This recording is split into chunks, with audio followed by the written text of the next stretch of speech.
Plus d'un an après le départ acté du Mali, du Burkina Faso et du Niger de la CEDEAO, trois États sahéliens sous la botte de putschistes à la solde du néocolonialisme russe, et quelques semaines après l'échec du Burkina de prendre la présidence tournante du Conseil des ministres de l'UEMOA, des voix surgissent au sein de l'ancrage colonialiste et russe au Sahel pour réclamer la sortie pure et simple de ces États de la zone UEMOA, par ricochet l'abandon du franc CFA comme monnaie. Du point de vue d'Issoufou Boubacar Kado Magagi, consultant indépendant en finances publiques originaire du Niger, les dirigeants politiques de l'AES devraient se convaincre, dit-il, qu'il leur sera très difficile de rester dans une organisation économique pilotée par une puissance mondiale qui leur est hostile. Une lecture biaisée, parce que jamais la France n'a manifesté de l'hostilité à l'encontre d'aucun de ses États, mais plutôt des méthodes illégales et antidémocratiques de leurs dirigeants putschistes, mais d'une objectivité pourtant indéniable.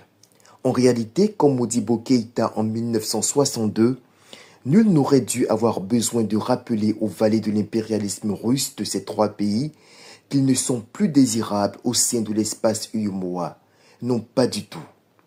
Garant de la stabilité monétaire du franc CFA, unique modèle réussi d'intégration monétaire sur le continent, la France a le plein droit de s'impliquer dans la gestion rationnelle d'une monnaie qu'elle garantit.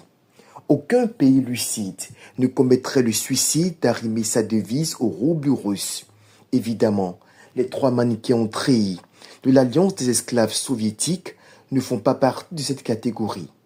Eux qui, victimes de leur inculture et de leur obséquiosité maladive, ne ménagent aucun effort pour plaire au tsar de Moscou. La déconvenue subie par le Burkina, qui espérait dans une incohérence totale piloter le Conseil des ministres de l'instance monétaire ouest-africaine, est un avertissement.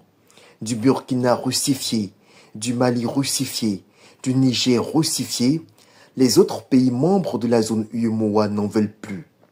Il est grand temps qu'ils assument pleinement leur soumission à la Russie impérialiste en se retirant de la zone franc, avant qu'ils n'en soient éjectés, jusqu'à ce que des dirigeants véritablement souverains et lucides s'installent pour envisager une éventuelle réintégration.